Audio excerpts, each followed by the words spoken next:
Hello नमस्कार बच्चों, Devnarayan classes में आपका फिर से स्वागत है।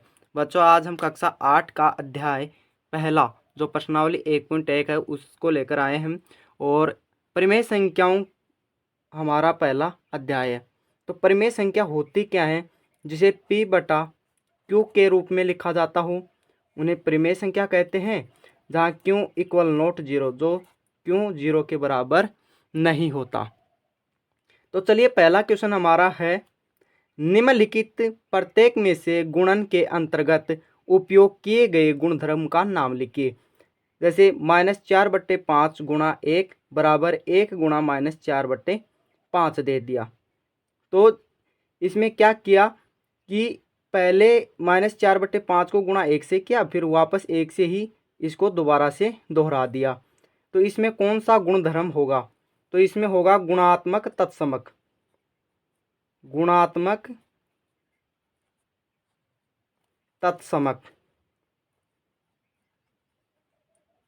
इस गुणधर्म में होता है कि किसी भी संख्या को गुणा किया जाता है, यानी कि एक को किसी भी संख्या से गुणा किया जाता है तो वह संख्या उसका आंसर आती है। ठीक है। दूसरा है -13/17 गुणा -2/7 बराबर -2/7 गुणा -13/17। तो इसको ध्यान से देखिए कि पहले -13/17 लिख दिया और बाद में -2/7 बराबर में पहले 2/7 लिख दिया और बाद में -13/17 लिख दिया। मतलब इनका क्रम बदल दिया गया। और क्रम बदलने का एक गुणधर्म है, कौन सा है? क्रम विनिमय। क्रम विनिमय धर्म गुणधर्म। तो इसका दूसरे का जो आंसर होगा वो क्रम विनिमय होगा। तीसरा है -19/29 गुणा 29/-19 बराबर 1। तो इसमें पहले जो परिमेय संख्या दे रखी है उसी के प्रतिलोम को गुणा कर दिया, यानी उसी का उल्टा देकर गुणा किया, यानी कि ये प्रतिलोम है भिन्न का, यानी कि परिमेय संख्या का प्रतिलोम से ही गुणा किया गया है। तो इसमें क्या होगा? गुणात्मक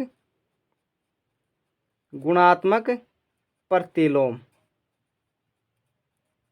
गुणात्मक प्रतिलोम इसका राइट आंसर हो जाएगा। चलिए नेक्स्ट क्वेश्चन करते हैं हम।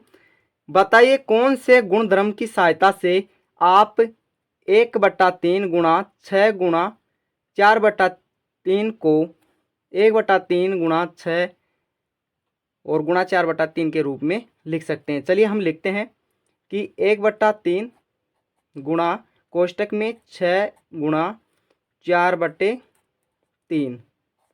और इसको हम लिख देते हैं 1/3 गुणा 6 कोष्टक में बंद गुणा 4/3। तो इसी को ध्यान से देखिए आप कि हमने 1/3 पहले लिख दिया और जो बराबर के बाद में 1/3 को पहले कोष्टक में लिख दिया और 4/3 को बाहर कोष्टक से निकाल दिया। तो ऐसा किस लिए हुआ? ये हुआ साहचर्य नियम के कारण। साहचर्य नियम के कारण। अब साहचर्य नियम क्या होता है? जैसे ए गुणा कोष्टक में बी गुणा सी से करेंगे बराबर, तो इसका बनेगा बी गुणा या फिर ए गुणा बी या बी गुणा ए। अब सी को हम बाहर निकाल देंगे, दोनों की एक ही बात होगी, यानी कोष्टक में किसी भी संख्या को एक को बाहर रखना और एक का दो जोड़े होते हैं उनको कोष्टक में अंदर लेना। ये साहचर्य नियम कहलाता है।